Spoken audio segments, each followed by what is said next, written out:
Vélo. Ça Mais- peut vite commencer à chiffrer Ouais. après. Hein. Non. Ouais, d'accord. Réseau Elec. Donc ils ont fait les tranchées. Non, donc du coup là on est sur le chantier Pulboro. Puis le Bourreau, Cordelier, tu veux dire? Ça tombe bien, je me dessèche. Non. Alors déjà, nous, on a l'agrément maîtrise d'ouvrage depuis 2011. En fait, cet agrément, il autorise l'association à construire et à rénover des infrastructures, des dispositifs, des locaux. Il est très important pour nous, mais on en parlait tout à l'heure, parce que il permet en fait à l'Escale d'adapter en fait la pierre à son projet et non l'inverse. Donc le projet dicte la pierre, c'est ça qui est hyper important. Moi, je justifie en fait tous les ans pour qu'on conserve l'agrément. Je justifie en fait des travaux qu'on réalise sous l'agrément maîtrise d'ouvrage, une fois par an. Eh ben c'est ça, c'est qu'on a des publics spécifiques et c'est là tout l'intérêt en fait de travailler avec les directions, c'est qu'elles connaissent ces publics, elles ont l'expérience. Et quand on va rénover par exemple un centre d'hébergement, on va pas du tout avoir les mêmes attentes que quand on va rénover l'accueil de jour Alzheimer à Celles-sur-Mer. Les problématiques de sécurité ne vont pas être les mêmes. Le quotidien, on a de l'hébergement 365 jours par an, 7 jours sur 7, quand on est par exemple sur l'AJA sur un accueil de jour en journée. Donc en fait, tout le projet de rénovation va être différent. Alors, rénovation, et c'est pareil pour la construction.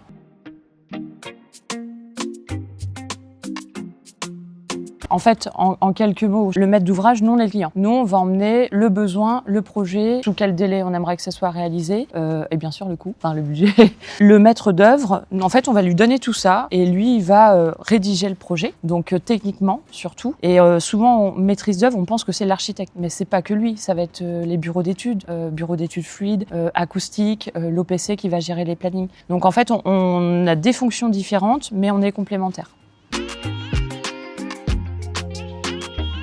Je supervise l'ensemble des chantiers. Donc je m'assure qu'on est dans les délais. En fait, moi je suis un peu le fil rouge, le fil conducteur. Ça va être de l'appel à projet parce que en amont, sur certains dispositifs, on va répondre à un appel à projet. Et quand on est retenu, on va derrière aller construire et ouvrir les dispositifs. Donc moi, mon rôle, il va commencer au moment où on va répondre à l'appel à projet avec les directions, les directeurs et directrices du siège, jusqu'au moment où je vais donner les clés et quelques mois après pour les levées de réserve et tous les problèmes qu'il va y avoir. Donc tout ce qui va se passer entre les deux, sur les chantiers, ça va passer par moi. Ça va être la facturation. Je vais valider les factures des entreprises avant qu'elles soient mises en compta. Ça va être tous les devis supplémentaires. À chaque fois, je signe un devis, j'engage l'association. Donc à chaque fois, je m'assure de savoir pourquoi est-ce qu'on en a besoin, pourquoi est-ce qu'on le fait et qu'il y a un intérêt.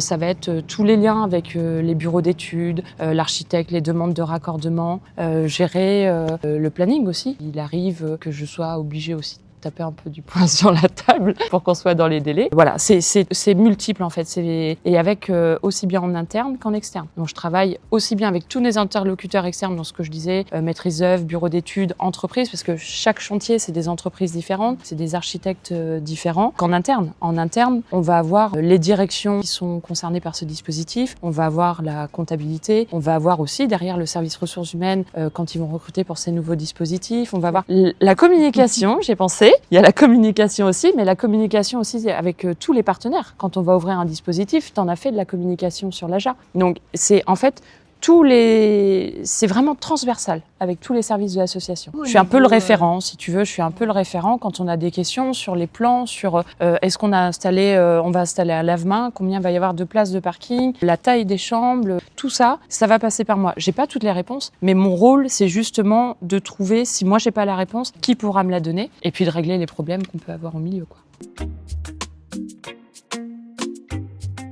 Avec tous les services du siège sont concernés. Les services en même parce que en fait c'est vachement engageant. Un projet comme par exemple sur les Cordeliers, quand on a plus d'une centaine de personnes sur le site, qu'on a des usagers, qu'on a des professionnels, que ça dure depuis 3 ans, qu'on a fait déménager parce qu'il faut le savoir, on a quand même fait. Alors je cite le Cordelier parce que c'est pour moi la rénovation la plus importante et qui a été la plus contraignante pour tout le monde. Il faut savoir que tous les usagers du bâtiment ont déménagé à un moment donné. On les a fait tourner. Donc c'est tous les collègues aussi du site qui vont devoir pouvoir s'assurer qu'ils n'utilisent pas l'eau le jour où on fait des coupures, qu'ils vont pouvoir faire les repas même si moi je prévois des coupures d'électricité derrière. Donc ça va être vraiment toutes ces personnes. Et on a aussi le SIAE. Alors le SIAE c'est un peu différent parce que du coup l'avantage d'avoir l'agrément, c'est que le SIAE travaille sur nos chantiers, donc avec le second œuvre. Donc on va avoir sur les lots plâtreries, donc on a des équipes qui vont intervenir, notamment sur Puylleborough, ils ont le lot plâtrerie. Sur les Cordeliers, ils ont réalisé la peinture, donc le lot peinture. Donc c'est aussi de faire travailler les collègues. Et puis il y a toute cette maintenance aussi du SIAE qui est de la maintenance quotidienne en fait. Alors donc les Cordeliers normalement début juin, enfin. J'espère.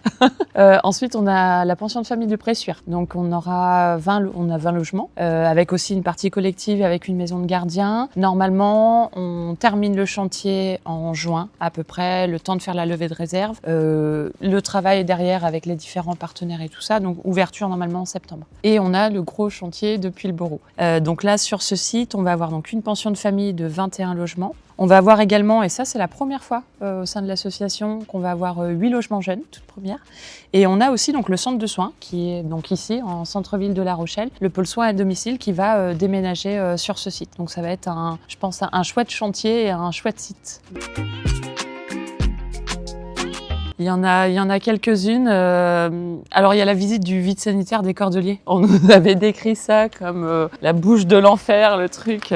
Donc, on est arrivé avec nos casques, avec Adélaïde, bien sûr, donc qui me seconde sur les chantiers, et l'architecte, donc à ramper avec nos combis. Donc ça, c'était un moment assez chouette. Il y en a une que j'aime beaucoup, mais je tairai les noms parce que on a vraiment beaucoup rigolé. C'est une douche dans un WC. Voilà, je dirais pas qui, ils se reconnaîtront.